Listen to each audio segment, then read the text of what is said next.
أروحوا تشوفوا معايا حصن سان ميشيل أو لو مون سان ميشيل في لا نورماندي في فرنسا.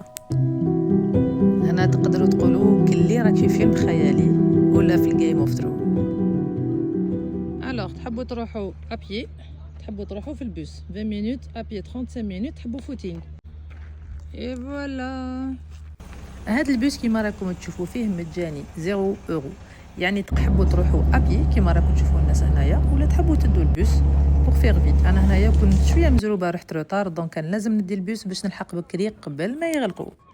تقدروا تاني تشوفوا المد والجزر لخاطرش هاد البلاصه هي اكبر بلاصه في اوروبا تقدروا تشوفوا فيها المد والجزر.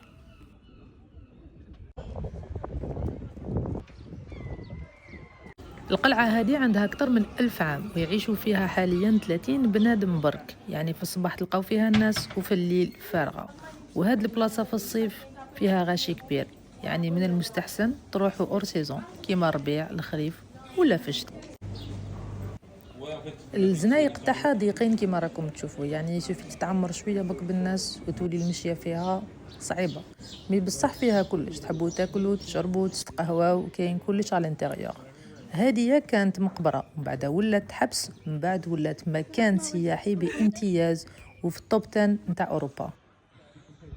ديروا حسابكم الا جيتوا لهاد القلعه راح تشد لكم ما بين 3 سوايع حتى 4 سوايع، كل واحد والريتم تاعو بيان سور، مي فيها دروج بزاف وفيها طلعات، يعني ان بون مومون نتوما تطلعوا ومن بعد تدخلوا الداخل وتعاودوا تهبطوا. الدخله ليها مجانيه وانما محدوده، الا حبيتوا تزيدوا تتعمقوا الداخل وتجوزوا على الكنيسه والممرات الضيقين وتشوفوا لي بالكون لازم تخلصوا 3 اورو. كانت من قبل 9 اورو، من بعد طلعوا لها، بصح تستاهل يعني صراحه. عندكم نظره تشوفوا هذيك الطريق تاع المد والجزر بيان سور من الفوق لا فيو وحدها، وتقدروا بيان سور تشوفوا الكنيسه وتشوفوا اصلا عن قرب هذاك التمثال من الفوق اللي مخدوم بالذهب اللي يسوى ملايين الدولارات. وهنايا رايحين تتمتعوا بون فيو سبيسيال.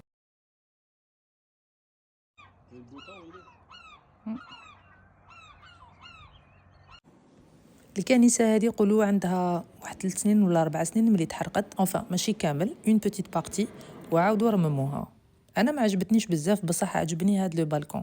وهاد الاخضرار اللي راكم تشوفوه فيه ما تشوفوهش هكا في الصيف لخاطرش يولي يابس.